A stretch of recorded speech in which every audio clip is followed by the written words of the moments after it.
Halo teman-teman, selamat datang kembali di channel Nilaku. Untuk teman-teman yang baru pertama kali melihat dan menemukan channel ini, jangan lupa untuk diklik like dan subscribe, dan terus dukung channel ini agar bisa berkembang lebih baik lagi dari waktu ke waktu dan dapat secara konsisten memberikan informasi seputar budidaya ikan nila.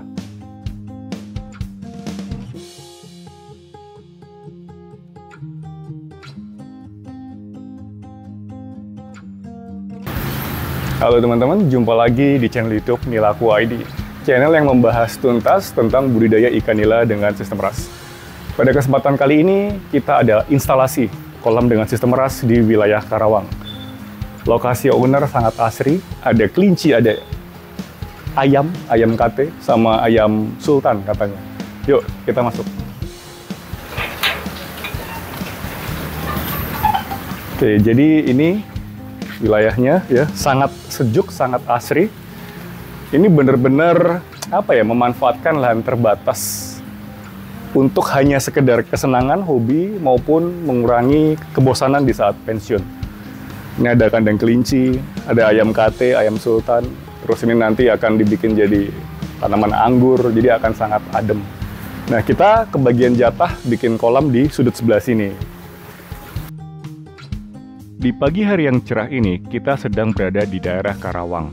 Kita akan melakukan instalasi sistem RAS yang sudah dipesan oleh customer kami, yang posisinya saat ini sudah pensiun, dan ingin memanfaatkan lahan belakang rumahnya untuk berbudidaya ikan nila agar bisa menjadi lebih produktif lagi.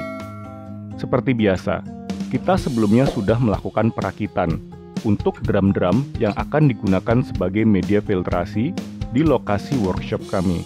Tujuannya supaya menghemat waktu dan tenaga saat akan melakukan instalasi di lokasi customer.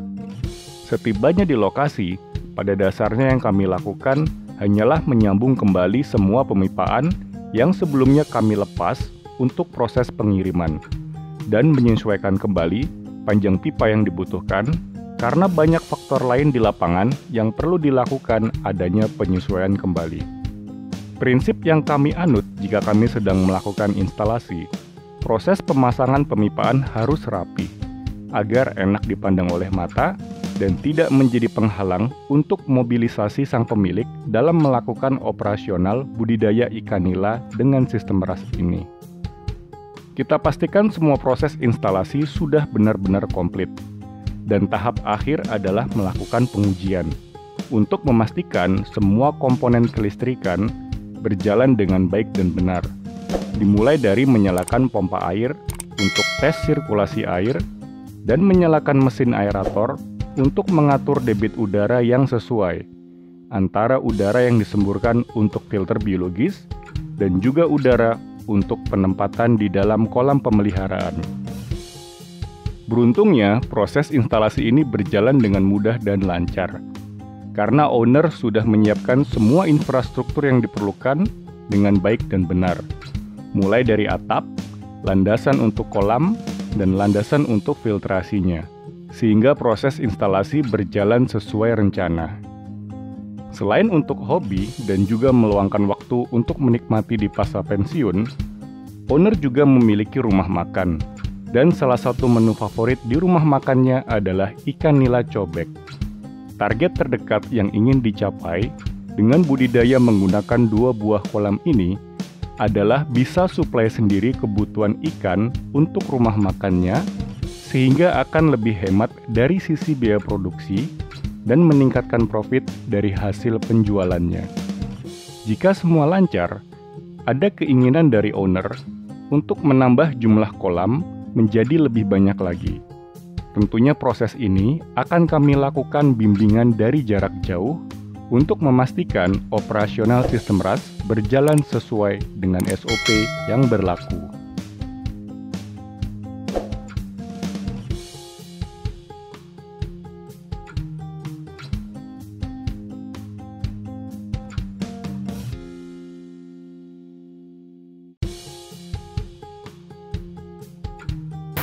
Jadi owner mengambil paket instalasi kolam dengan sistem RAS sebanyak 2 buah kolam.